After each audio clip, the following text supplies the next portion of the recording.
Канат Исаев Жогорку кеңештин төрагасы болуп шайланды. Садыр Жапаровдун тарапташтарын кайрадан митингге чакырган билдирүүлөр тарады.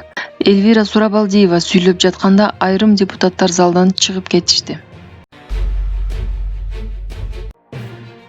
Саат 16:00 белгиленген кезексиз жыйын кечки саат 18:55 башталды.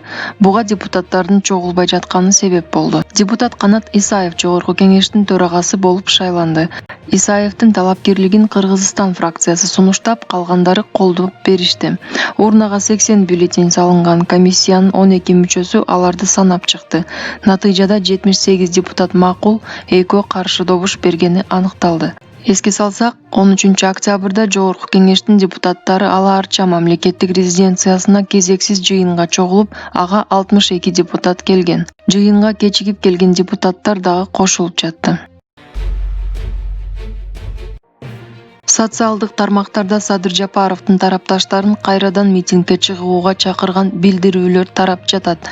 Бирок Бишкекте өзгөчө абал режими өкүм сүрүүдө.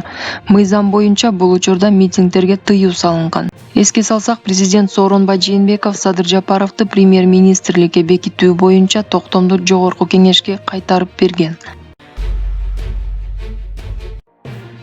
Жогорку кеңештин депутаттары 13 октябрда кечинде Ала Арча мамлекеттик резиденциясында кезексиз жыйынга чогулду. Ага жалпы 65 депутат катышты, дагы 13 депутат ишеним кат жазып берген. Депутат Элвира Сурабалдиева сүйлөп жатканда айрым кесиптештери жыйындар залынан чыгып кетишти.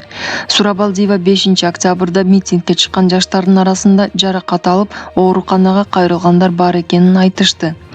Алардын ичинде операцияга муктаждар бар экенин билдирди. Ошондуктан Жогорку кеңештин төрагасынын фондунан аларга каражат бөлүнүп берүүнү суранды.